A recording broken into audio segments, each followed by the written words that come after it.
Welcome to the setup manual for the HiPod Lite LX series. This is the manual for HiPod Lite towers which started shipping in April of 2018.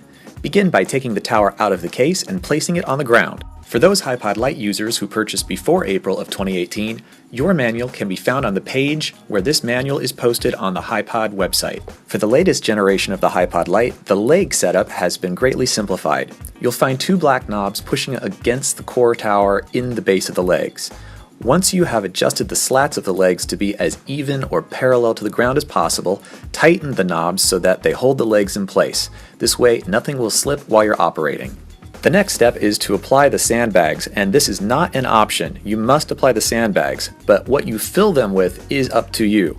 We don't recommend sand as that can be a mess. Rocks, bricks, gravel, or something of your discretion is preferable, but you must use the sandbags for safety. The last part of the setup in the base and the legs I want to bring your attention to is the knob on the leg itself. This is an adjustable leg in case you find yourself on uneven ground. Now we're going to set up the top of the unit. Take the HiPod head, shown here, and insert into the mounting pedestal at the top of the tubes. Close the ratchet as shown to lock it in place. The core structure of the new HiPod Lite has been completely redesigned. This is something new. There's a collar about halfway up with a ratchet. If you open that ratchet, you can spin the tower 360, and if you close it, it will lock it in place. Also note the white line which says mount above this line. That is going to be important in the next step. There are two main parts which mount above that white line and below the first tube collar. The first is the LCD bracket, which you can see here. Take the bracket and with the mounting clamp, put it right below the first collar on the tube. You can see the mounting approach as such. On the opposite side of the bracket, there is a ratchet which you can open to adjust the angle of attack the LCD bracket sits at. You can adjust this at any point within the range of motion. Now the next step in the process will be to attach the HiPod handle, but before we get there I want to bring something to your attention. Notice how the ropes coming down from the head are on the left side of where you've put the LCD bracket and where the collars are facing forward. When the handle is put on, it will be on the left side and you want the cords to match up on the same side so nothing gets tangled. You'll see how this works in the next segment. Just make sure that the head is coming down with the cords on the left side of the unit. Now we're going to mount the handle itself. Again, look at the white line and mount above that point. Take the clamps of the handle and adjust them like this, close them with the big X on the side, and it will hold in place. Make sure that the entire assembly is above that white line. You can see in these images that if it is mounted lower, you're going to have parts of the handle bump into the collar in the middle of the tower. Mounting above the white line prevents this from happening and is important to take into account during setup. Now it's time to connect the HiPod head to the HiPod handle. Again, note how the cords coming down from the head are on the same side as the yellow portion on the HiPod handle. This is where the cords from the handle are going to come out and connect. Now at the bottom of the HiPod handle where there's a silver pin, you will see two nylon cords attached to carabiners. Pull on one and then from the bottom, connect it to a cord coming from the HiPod head. For the second cord, take it in the opposite direction around the bottom of the HiPod handle. You can see how it connects and then can pull out of the handle in this way. The pulley function is controlled when you turn the wheeled handle, which then turns the wheeled head up top. If you have the cords coming out from the top of the HiPod handle without going around the bottom, it will not function. Now it's time to explain the function of the two silver pins or screws on the HiPod handle. For the one on the bottom where the cords are coming out, if you open that screw, you can pull the cords out farther, which is used when the tower is elevating into the air. When you have it at the height you want to pull those cords back down and tighten that pin. That prevents the cords from slipping further and gives you tight control over the motion. For the silver pin that's facing forward, that's the position lock screw. If you have it tightened, you can't move the handle, which allows you to lock off a shot. If you open that pin again, you can move the handle in any direction that you like. Now we're going to attach the LCD to the bracket. Note the position of the bracket itself, find the screen from your case as shown here, and note that there's a slot in the screen on the back at the very bottom middle. That's what you're going to use to mount the LCD to the bracket directly. Once mounted, take the screw right behind the LCD and attach it firmly to the back of the screen. This will hold it in place, and here's another view of that same motion. One final note regarding the ratchets on the LCD bracket. To change the angle of attack, you first need to open those ratchets and then change how the screen is facing you. Don't just simply push the screen because you'll hurt the track in the back. Open up the ratchet, change the position, and then lock it so that it holds where you like it. The same will apply for the longer extension that is from the base clamp of the LCD bracket up to where the LCD mounting spud is. Make sure to always open and close the ratchets in this way. Now we're going to attach power to the screen. Find the LCD battery, which looks like this. There's Velcro on the back, and just stick it to the back of the screen. There's a power converter cable that goes between the battery and the screen. It looks like this. You're going to plug the round end into the DC port on the screen, and then on the opposite side you'll connect the USB cord to the battery itself. Look for the higher of the voltage out ports on the battery. You can see the same motion from two different angles in this portion of the video. Again, this is for the screen connection, and then on the opposite side to the USB port on the battery. Once connected to power, your screen will either automatically turn on, or you'll see a red power light, which you'll need to click the button to turn on the screen. Now we're going to start connecting the cables for the unit. You'll find a cable bundle which looks like this with parts attached. The remote has a physical strain relief completely around it. At the top of the cables, you'll find a quick release and strain relief plate linked together. This allows you to quickly connect the camera and release it without having to set up the cables every time. Also, you'll see a carabiner that's physically attached to the cables, which you'll use as a strain relief as well. This will connect to a hook which is near the very top of the tubes. These are the three main points that you're going to want to be aware of on these cables, and we'll go into more detail on them in each part of the setup. This again is the strain relief and quick release plate. Notice the lever that you'll need to open and close to allow the camera to snap in and out. The HDMI cable will come out of one side of this plate, and the LANC cable, which controls zoom and record functions, will come out of the opposite side of the plate. I'll show you how to attach that in the following section. Use the threaded hole shown in this image to attach the strain relief plate to the HiPod head. You'll need to put the plate onto the HiPod head with the cables facing the right directions. The HDMI cable will need to be on the left side of the plate, and the LANC cable for zoom and record control will be on the right side. You'll see it has a yellow tag. Also, again, note the lever that will be in the back of the plate. You'll connect with one of the brass screws that's attached to the HiPod head. Typically, you use the groove for the HiPod head that's on the very outside of the head. This is a view of the bottom of the strain relief plate before setup. Note where the holes are being used and how the brass screw is going to connect. Now put the plate with cables on top of the HiPod head and bring the brass screw up and into the threaded hole from the bottom of the HiPod head. This will sandwich it together. There's a secondary screw which you'll then need to bring up after the primary screw has been connected as fully as possible. The secondary screw is what cinches the plate in place so it can't move afterwards. Just be aware there are two sections of this. Now we're going to connect the remote. We've designed a brand new strain relief which encases the remote in place so the cable can't wiggle where it connects to the port on the remote. This will preserve the cable much longer as no wiggle or wobble can damage the port or cable. Notice a brass screw underneath of this strain relief plate, and there's also a small little silver pin at the very top. You can see it again from this perspective. You'll need to line up the silver pin at the top of the hole, and then there's a bottom hole where the brass screw will fit. This is how you connect the remote with strain relief plate to the HiPod handle itself. See another view from the brass screw here, and then the remote's connected. The remote itself has a light on it now, which shows green when it's not recording and red when it is recording. This is a really nice feature which removes the need to apply text on screen information, but we will show how to set that up later in this video, just in case you want to. Also, although not required, it's advisable to loop the remote cable around the silver portion of the handle a few times. Now we are going to begin to set up the camera. I'm going to bring your attention to the quick release plate, which is set in the open position, ready to accept the camera. On the camera itself, you'll have a little spud at the bottom that's ready to connect to this mounting mechanism. Also, just note that all technical information regarding menus and camera setup will be included at the end of this video. Take the camera, have the lever open on the quick release, and snap into place. This connects the two pieces together. Now, when it's time to take the camera off, simply open the lever again, and the camera will come out. There are two little levers on that quick release, so just make sure that they're moving together.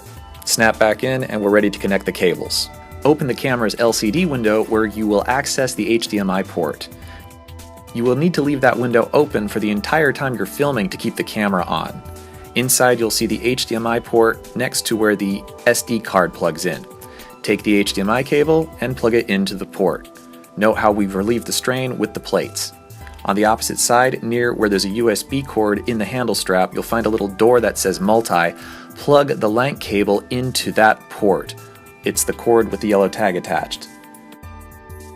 Here's a view of the LANC cable from the opposite side of the camera. And then from the reverse angle, here's the HDMI cable. Now on the spud where the head connected to the top of the HiPod tubes, you'll find a hook. There's also a carabiner physically attached to your cables, and take the carabiner and attach it to the hook. This acts as a secondary strain relief. There's also a piece of Velcro. Wind it around the top spud a few times to keep it clean and out of the way. There are two types of LCDs, one that only has HDMI in and another with HDMI loop-through. I'm showing the loop-through screen, which is an upgrade in this video. You'll have 3 ports. 2 for HDMI in and 1 for HDMI back out. Otherwise, you'll have 2 ports for HDMI in only with the default screen. To connect the video signal, find your standard HDMI cable and plug it into the top HDMI in for HDMI 1. Otherwise, you'll have to cycle through the screen options for HDMI 2. Now we're going to set up the camera battery. There are 2 ways to do this, and I'll explain both approaches. For the first style, we're going to attach the battery directly to the camera plate from the bottom. To do so, take the brass screw, the second one that's on the head, and there's a third in your overall case for the tower, and then sandwich the battery to the plate so that it's hanging down from the bottom. This has the benefit of keeping all of the cables neat, which I'll show in a moment, but it does add a little bit more weight to the head. So depending on your preference, you might want to mount it here or to the spot we'll go over next. The cable you will use to connect the camera to the battery itself looks like this. It's a female USB to a male USB adapter. Find the small USB cord coming out of the camera from the hand strap and plug the female end of the adapter into that cable. Run the cable over to the battery using the male end of the USB to connect to the battery. You may need to click the battery to activate it and turn it on so it begins to provide power. Now this next section is regarding cable management. You will have all of this extra slack with the battery adapter, and you're going to want to take that up and hold it inside of the camera's hand strap. Open up the Velcro, wind it up a few times, and then just Velcro it shut. This helps to keep the cables neat and out of the way so you won't have the cables catching at any point on the unit. More broadly, cable management is one of the most important parts of operating and owning a HiPod. Regardless of what cable system you're using, old SD cables, the current HDMIs, or something special, you need to make sure that the camera with the head on top can move in all directions without anything yanking or tugging at any point in the motion. This is critical to protecting your electronics long term. Now, the cables are naturally going to try and pull down when you elevate the camera with cables connected into the air. Without the strain reliefs we've designed, you'll cause damage on the cable tips, bending the cables eventually, or you can actually widen the port in the camera, which there is no way to fix. If you ever replace your cables, you must thread them back through the strain reliefs, whether they be for the remote or for the camera connectors. Also, how you treat the cables before and after a filming session can make all the difference. Banging them around, knocking them into things, stepping on the cables needs to be avoided at all costs. Proper cable management can literally make the difference between a functional or a non-functional system on game day. Now let's move on to the second way to mount the battery for the camera. With this approach, you'll mount the battery through the hook where you put the carabiner holding the cables earlier. Again, find a brass screw, insert the screw through the hook, and then attach the battery through the adapter. You'll have a connection which looks like this. It's a little tight, but you can do it. Just make sure the battery is not interfering with the way that the cables for the head to the handle need to operate. Now, this is why this method is not my favorite. Note how many cables need to be managed when the head moves. You have another cable which is going to be moving from a different connection point between the battery and the camera. You're going to need to make sure that these cables are organized in a way where they're not going to catch at any point. There's just more to manage with this approach, and because there are more variables, it is my lesser recommended option.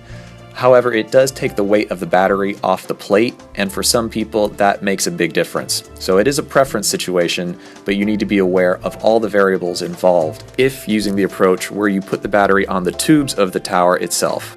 Now, when using the rain gear, it's best to mount the battery under the camera just for maximum coverage. To mount the rain gear for the camera, you'll put the plate on which that rain gear sits directly under the strain relief plate where you mounted the camera. Just sandwich them together and then insert the brass screw to hold them on. Pull the rain gear itself over the camera and cover everything until satisfied. Then cinch the cord up on the other side so that everything is tight and covered, no rain can get in. It'll look like this when you're done.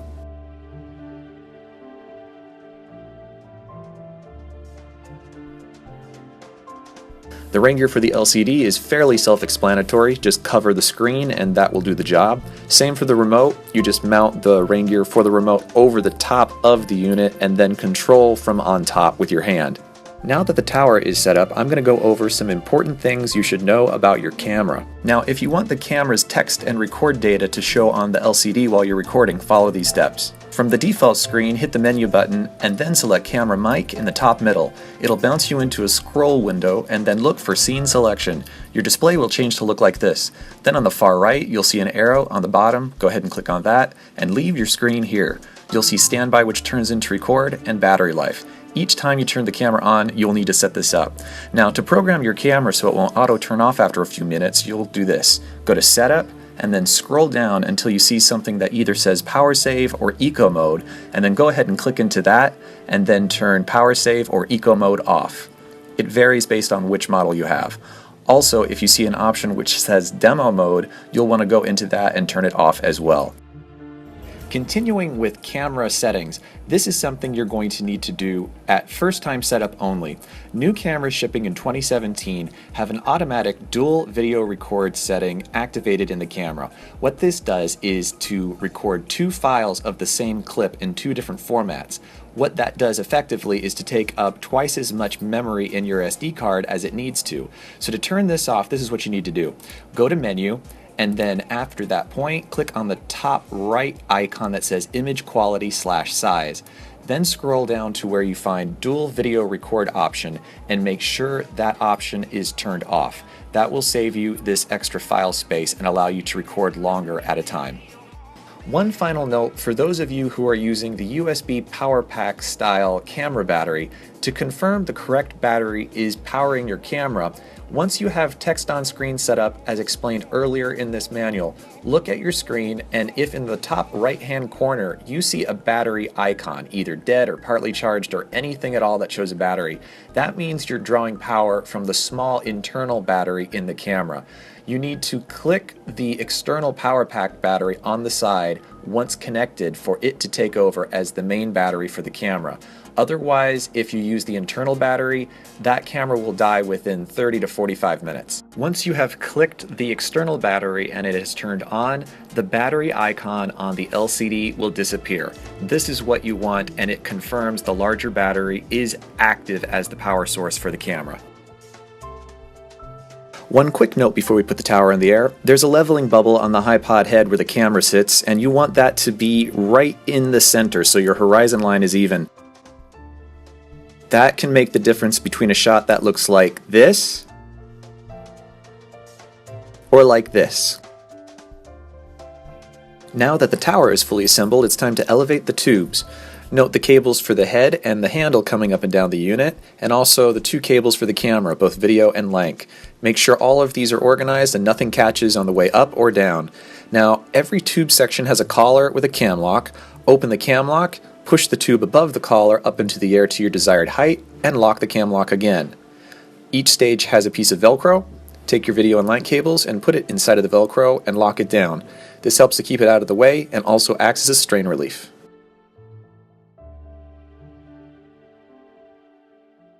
When it's time to put your tower away, here's a quick tip. When you want to fold the legs, always pull up on the top portion of the legs and push your foot down on one of the black slats so that they compress in. That's going to allow the legs to collapse easily. And that's it.